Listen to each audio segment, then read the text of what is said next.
आप बच्चों के कहने से हम सामाजिक विज्ञान कक्षा 9वीं अर्धवार्षिक परीक्षा 2023-24 का पेपर लेकर के आए हैं। आपका यह पेपर हो चुका है, लेकिन आप कमेंट कर रहे हैं कि सर हमें चेक करना है कि हमारे कितने ओटी टाइप के क्वेश्चन सही हुए हैं, सर आप वीडियो बना करके बता दीजिए। तो इस वीडियो से आप मिलान कर लीजिए कितने आपके सही हुए हैं। और दूसरी बात यह है कि जो आपके वार्षिक पेपर होंगे, अगर आपने त्रैमासिक परीक्षा के पेपर के आंसर आपने याद कर लिए, अर्धवार्षिक परीक्षा 2023-24 के आंसर आपने याद कर लिए, तो आप वार्षिक परीक्षा में पास हो जाएंगे। तो आपको ये दोनों पेपरों के आंसर अच्छे से याद करना है। अगर आपके पास इनके आंसर नहीं हैं, अच्छी भाषा में नहीं हैं, कठिन भाषा में हैं, तो सरल भाषा में याद करने के लिए इस यूट्यूब चैनल को आप सब्सक्राइब जरूर करें। तो देखते हैं, सबसे पहले आपसे बहुविकल्पीय प्रश्न पूछे गए थे, इनके उत्तर देखना है। पहला प्रश्न है आपका, कर्क रेखा भारत के कितने राज्यों से होकर के गुजरती है? 8। कर्क रेखा भारत के कितने राज्यों से होकर गुजरती है? 8। लोकतंत्र के लिए आवश्यक है स्वतंत्र और निष्पक्ष चुनाव। लोकतंत्र के लिए क्या आवश्यक है? स्वतंत्र और निष्पक्ष चुनाव। डॉक्टर नेल्सन मंडेला द्वारा लिखित आत्मकथा है the long walk to freedom. Doctor Nelson Mandela द्वारा लिखित आत्मकथा है, क्या है आत्मकथा? नाम क्या उसका? The long walk to freedom. कौन संस्था देश में मौजूद कानून में संशोधन कर सकती है? संसद।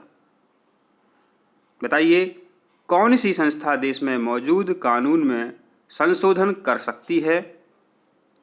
संसद। मानवीय संसाधनों में निवेश के मुख्य अंग हैं इनमें से सभी। मानवीय संसाधनों में निवेश के मुख्य अंग हैं इनमें से सभी। NSSO का पूर्ण रूप क्या है? माने इसका पूरा नाम आपसे पूछा है।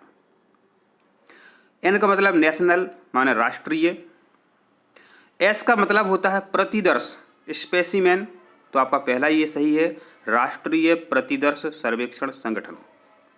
O का मतलब होता है ऑर्गेनाइजेशन।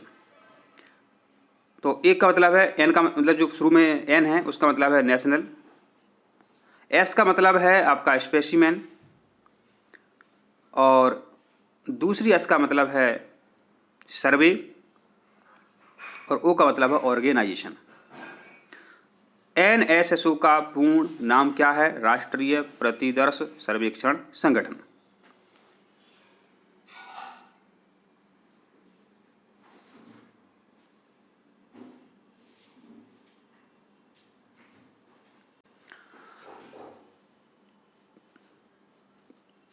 फिर आपसे पूछे गए थे रिक्त स्थान।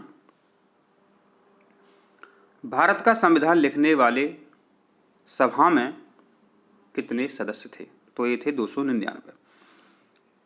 भारत का संविधान लिखने वाली सभा में कितने सदस्य थे? 299। प्रारूप समिति के अध्यक्ष थे डॉक्टर भीमराव अंबेडकर। प्रारूप को हम बोलते हैं ड्राफ्टिंग कमेटी, तो ड्राफ्टिंग कमेटी कहें या प्रारूप समिति कहें, प्रारूप समिति के अध्यक्ष थे डॉक्टर भीमराव अंबेडकर। प्रधानमंत्री की सिफारिश पर राज्यपाल की नियुक्ति राष्ट्रपति करते हैं। प्रधानमंत्री की सिफारिश पर राज्यपाल की नियुक्ति राष्ट्रपति करते हैं। पालमपुर गांव का मुख्य व्यवसाय कृषि है। पालमपुर गांव का मुख्य व्यवसाय कृषि है।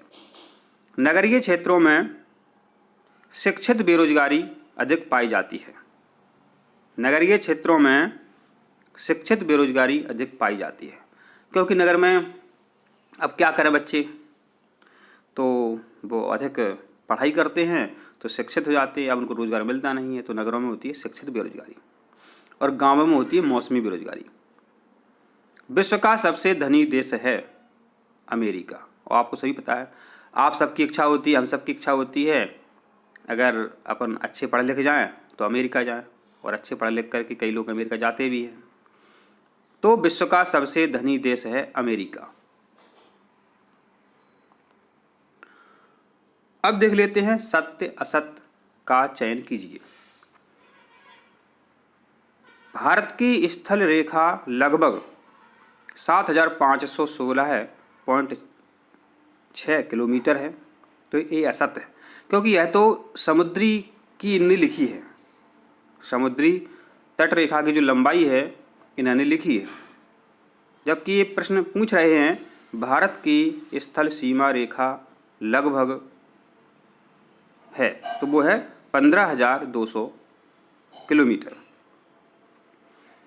भारत दुनिया का सबसे बड़ा लोकतंत्र है, सत्य है।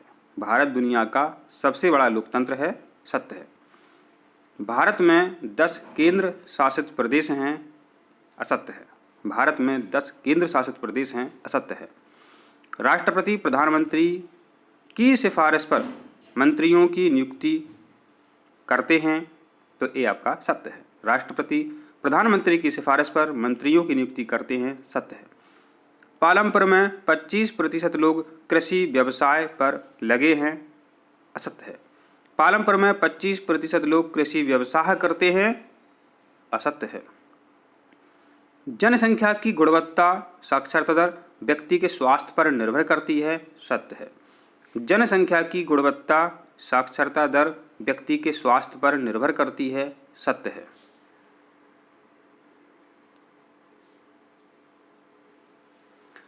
अब हम देखते हैं प्रश्न क्रमांक 4, सही जोड़ियां बनाइए। तो देखिए, जो जोड़ियां होती हैं फ्री के आपको 6 नंबर मिल जाते हैं। जो जोड़ियां होती हैं फ्री के 6 नंबर दिलाने के लिए ही पेपर में आती हैं। कैसे? अब यहाँ पर देखिए, पहले कॉपी में आप क्या करें, कॉलम आ के जो नाम हैं वो अपनी कॉपी में लिख लिया करें। अब फिर सोचें, चिल्का झील। अच्छा, झील में क्या होता है? झील में पानी भरा होता है, झील में पानी भरा होता है। तो चिल्का झील के सामने आपको क्या लिखना था? खारे पानी की झील। है simple.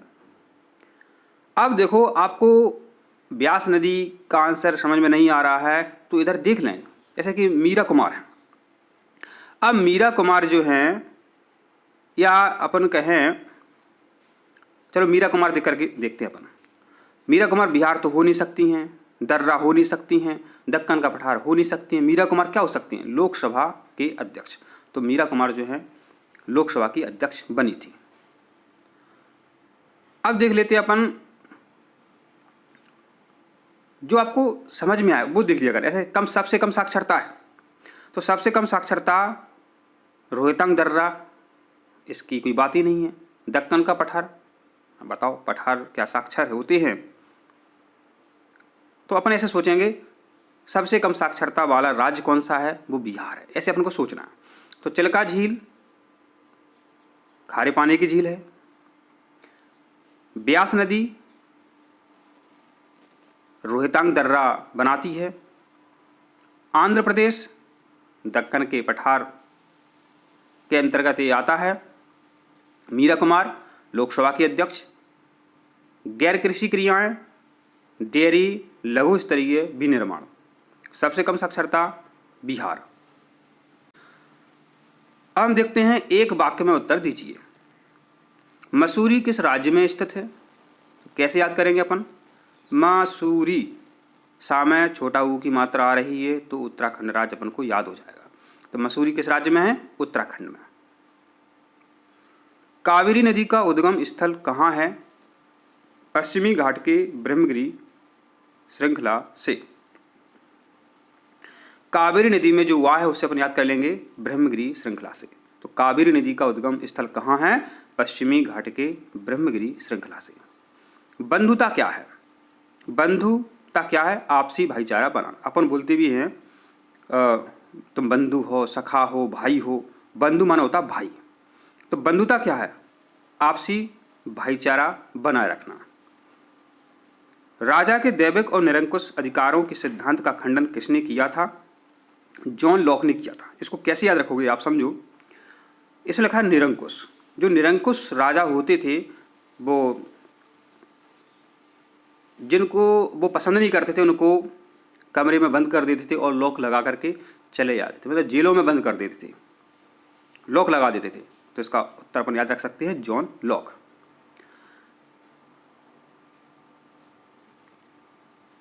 To treatises of government किसने लिखा था? जॉन लॉक ने। निर्धनता से आशा है, मतलब गरीबी से क्या मतलब है आपका? कोई गरीब है, आप लड़का सोच रहा है कि हमारे पास मोबाइल होता तो और बच्चे भी मोबाइल से पढ़ते हैं, हम भी पढ़ लेते, तो नहीं ले पा रहे मोबाइल, तो क्या है? वो गरीबी है। मतलब व्यक्ति अपनी मूलभूत आवश्यकताओं को पूरा करने में असमर्थ हो, उसे हम निर्धनता कहते हैं। व्यक्ति मतलब कुछ आवश्यकता वाली वस्तुएं होती हैं, उनको भी ना ले पाए, तो वो क्या? गरीबी है, निर्धनता है। अब अति लघुत्तरीय प्रश्नों के उत्तर दीजिए, तो इनको हम अगले वीडियो में आपको समझाने वाले हैं, तो आप चैनल को सब्सक्राइब जरूर करें। आप हमारे वीडियो देखेंगे, मात्र 10 वीडियो हैं, तो उनसे आप परीक्षा में 50% बना सकते हैं।